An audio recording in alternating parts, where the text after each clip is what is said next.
बड़ा गौरव का क्षण है, क्योंकि हमने इसी स्कूल से शुरुआत की थी और ये वही जगह थी जहाँ से हमने अपनी स्टार्टिंग की। और वो दौर था क्योंकि गणतंत्र दिवस का मौका है, देश का संविधान आज के दिन लागू हुआ था और उस समय दूर दूर तक स्कूल नहीं हुआ करते थे। जब दूर दूर तक स्कूल नहीं थे, बड़े ध्यान से सुनने की बात है, तो हमारे गुरु आज जो इतने साल से जिन्होंने इतने बच्चों को कामयाब करके आगे भेजा, 1977 के टाइम की बात है और 90 के बाद हमने यहाँ पढ़ना शुरू किया। मतलब दूर दूर तक कोई स्कूल नहीं हुआ करते थे। स्कूल वो जगह है, महेशपाल सर जी ने ऐसा एक स्थान यहाँ मख्याली में स्कूल के नाम, सरस्वती माँ के नाम से एक स्कूल खोला। और उस समय की बात है कि यहाँ पर मंझेड़ा, चांदपुर और अगल बगल के जितने गांव हुआ करते थे, वो सब बच्चे यहाँ पर पढ़ने आया करते थे। और हम लोगों के लिए, क्योंकि शिक्षा वो चीज़ है,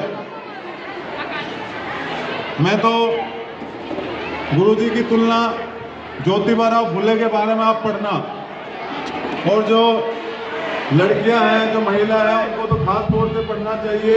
इंजीनियर साहब 1 मिनट, जरा उसकी माइक की आवाज कम है, मेरा निवेदन है कि आप इधर रखें। ये आने का नहीं वहां तक आ सकते हो तो माइक पास इसको ऊपर आ जाओ स्टेज पे, चल जाओ ऐसे ही। तो अगर ज्योतिबा राव फुले ने 1850 के आसपास क्रांति करके हम लोगों को पढ़ने का अधिकार दिया, और उनकी पत्नी सावित्रीबाई फुले ने जो महिलाओं के लिए, लड़कियों के लिए सबसे पहले स्कूल खोला था, तो हम तो अपने गुरुजी की तुलना दूसरे ज्योतिबा राव फुले के रूप में करते हैं। क्योंकि इस क्षेत्र में अगर किसी ने शिक्षा की क्रांति शुरू की तो उस दशक में क्रांति शुरू की जब दूर दूर तक स्कूल नहीं हुआ करते थे, तब उन्होंने यहाँ पर हम लोगों को शिक्षा का एक केंद्र बनाकर और हम लोगों को पढ़ने का सिस्टम दिया। नहीं तो दूर दूर तक कुछ नहीं हुआ करता था। हम जब स्कूल में थे, अभी तो 26 जनवरी कहीं भी बड़े बड़े स्कूल में चले जाओ ऐसी नहीं बनती थी। इतने भव्य कार्यक्रम जब 26 जनवरी होती थी तो एक दिन पहले 25 जनवरी को या 23 जनवरी को परेड निकाली जाती थी, पूरे दोनों गांव में घुमाकर कम से कम 1000 बच्चे अलग अलग दलों के रूप में, अलग अलग, कोई सुभाष चंद्र बोस की ड्रेस में रहता था, कोई भगत सिंह की ड्रेस में रहता था, और पूरे गांव में घूमते थे। एक अलग ही उत्साह रहता था। जब 26 जनवरी का दिन आता था तो बच्चों को रात भर नींद नहीं आती थी कि अगले दिन प्रोग्राम होने हैं, और एक एक महीना पहले पूरी तैयारी की जाती थी। जब ये पूरा ग्राउंड वहीं तक, ये ग्राउंड हमारे स्कूल का था, और उनके साथ रिस्पाल सर जी जो है, रिस्पाल हमारे मास्टर जी, उन्होंने भी पूरा सहयोग। ये दोनों लोग हमने देखा है, पूरी ठंड हो, गर्मी हो, सर्दी हो, बरसात हो, सुबह 7 बजे से पहले यहाँ साइकिल पर आ जाते थे। और एक आज हम यहाँ मंच पे बोल भी रहे हैं, नहीं तो बोलने का साथ नहीं होता था, तो यहाँ एक बाल सभा कराई जाती थी जिसमें बच्चों को खड़े होकर बोलना सिखाना, वो कविता पढ़ता था, वो भाषण देता था। तो बहुत सारी चीजें हम लोगों ने यहाँ सीखी। और मैं तो आपसे यही कहना चाहूँगा, जैसे बाबा साहब भीमराव अम्बेडकर ने कहा है, शिक्षा वो शेरनी का दूध है, जो पिएगा वो दाढ़ेगा। तो शिक्षा आपके लिए सबसे जरूरी महत्वपूर्ण चीज है। आप एक रोटी कम खाओ, एक टाइम का भोजन ना मिले, लेकिन अपने बच्चों को पढ़ाओ। जो पढ़ेगा वही आगे बढ़ेगा। और जो पढ़ाई सिर्फ नौकरी के लिए नहीं होती, पढ़ाई वो चीज है, वो हथियार है जिससे आप सारी चीजें हासिल कर सकते हो।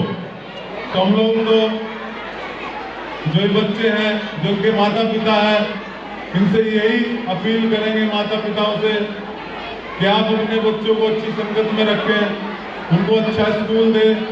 और ये स्कूल तो उस समय का स्कूल है, इसको कोई नहीं भूल सकता।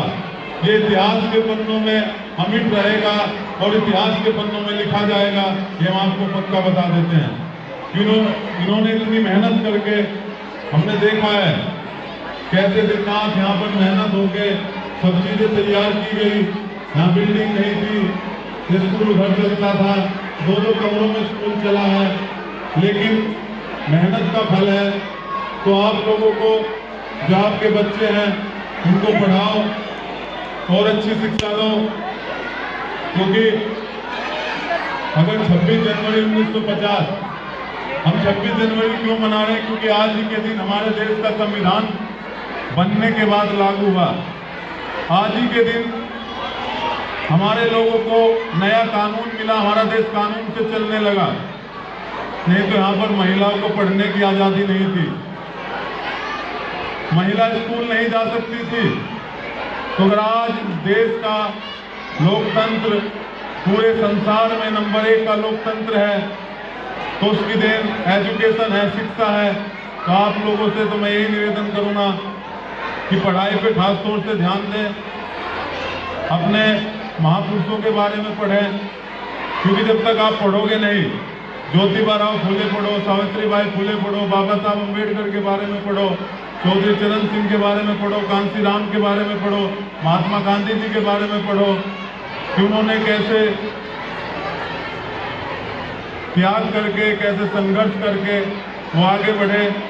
हमें हमारे गुरु जी के आज भी वो, जब वो खड़े होकर प्रार्थना होने के बाद आधे घंटे की स्पीच देते थे, वो चीज, वो मोटिवेशन आज भी याद है।